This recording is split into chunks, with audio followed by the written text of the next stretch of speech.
Assalamualaikum warahmatullahi wabarakatuh.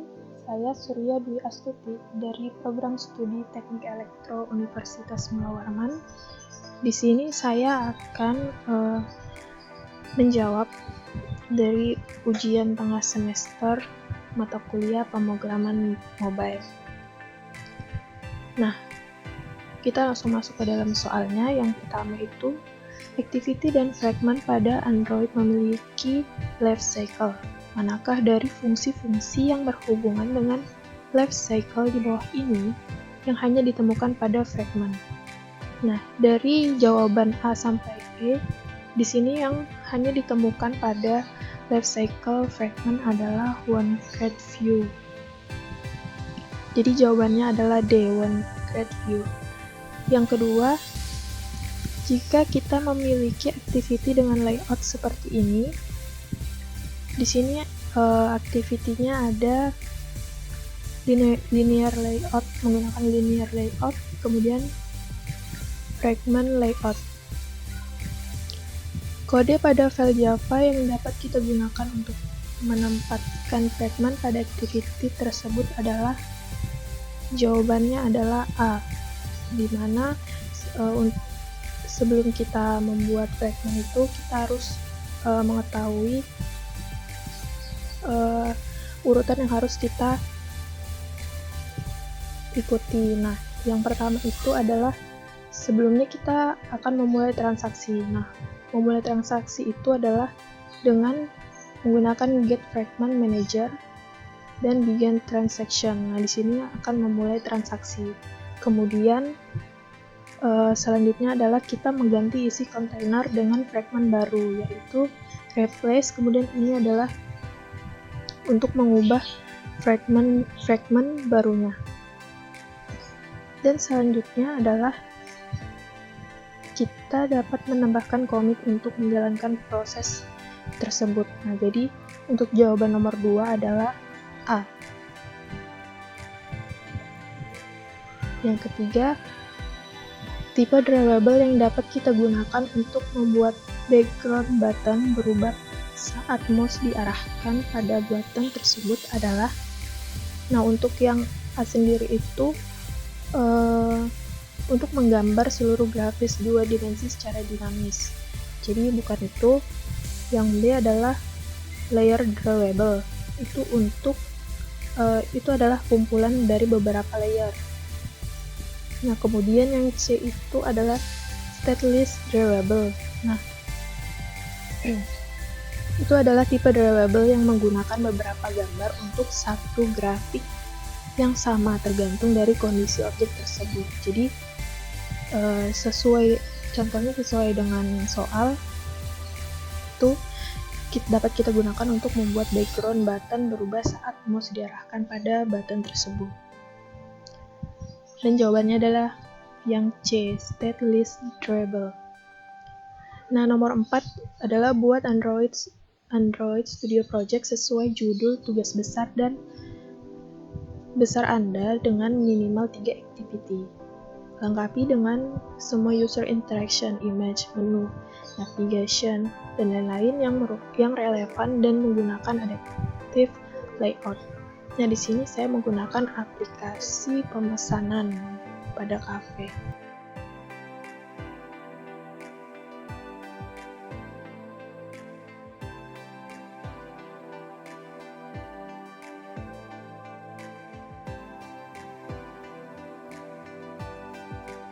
Selanjutnya saya akan membahas project Android Studio yang telah saya buat.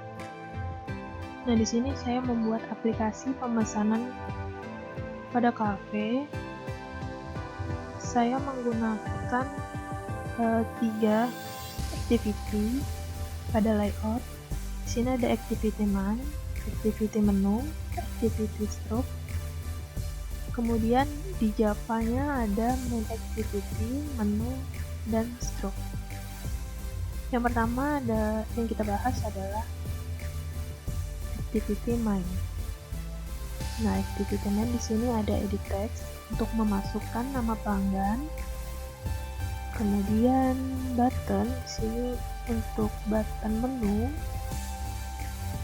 Dan button kedua di sini untuk button keluar. Dan image view di sini untuk menjadi background pada tampilan awal, dan desainnya kan seperti ini. Di sini ada button keluar. Ketika kita klik, dia akan keluar dari aplikasi, kemudian menu. Ketika kita klik, dia akan selanjutnya menuju ke activity menu. Dan text view di sini untuk memasukkan nama pelanggan. Kita lanjut ke main activity. Main activity di sini ada set content view. Sini untuk memanggil layout yang ada di activity main, itu ada edit text, button menu, button keluar. Jadi dipanggil sesuai dengan ID pada activity main tersebut. Kemudian di sini ada set one click listener keluar. Di sini digunakan oleh button keluar untuk mengeksekusi apabila kita mengklik button keluar tersebut, maka kita akan keluar dari aplikasi. Kemudian ada set one click listener menu. Di sini digunakan pada button menu yang kita akan pindah ke activity selanjutnya. Lanjut ke activity menu.xml. Di sini saya menggunakan relative layout untuk mengatur susunan dari menunya nanti. Yang pertama di sini menggunakan text view untuk membagi menu pesanan. Jadi nanti di tampilannya akan ada menu cemilan, menu minuman, dan makanan. Nah, yang pertama itu adalah menu cemilan. Kemudian saya gunakan relative layout lagi untuk memasukkan menu. Di sini saya ada menu burger. Kemudian harganya 15.000. Dan di sini saya menggunakan checkbox. Jadi ketika akan memesan, kita harus mengklik checkbox tersebut. Kemudian ada edit text. Di sini saya gunakan untuk memasukkan jumlah dari pesanan burger. Nah, jadi di sini saya menggunakan edit text sama seperti menu selanjutnya, seperti di atas, hanya berbeda di takoyaki di namanya dan di harganya. Kemudian lakukan hal yang sama kepada menu-menu selanjutnya. Nah, di sini saya juga menggunakan button. Nah, setelah semua selesai, menunya masuk, yang akan kita tampilkan. Di sini saya gunakan button untuk pesan. Jadi, setelah kita memilih dengan checkbox dan menambahkan jumlah menggunakan edit text, kita bisa langsung mengklik button pesan untuk memesan makanan atau minuman tersebut. Selanjutnya kita ke menu .java. Nah, di sini ada set content view. Nah, di sini untuk memanggil layout dari activity menu. Di sini ada checkbox yang tadi dan sesuai dengan ID-nya. Dan edit text juga. Di sini sesuai dengan ID edit text. Nah, di sini harga saya menggunakan integer sesuai dengan harga yang ada pada activity menu. Dan di sini ada button pesan. Di sini untuk memanggil button pesan. Nah, Selanjutnya ada set one click listener pesan.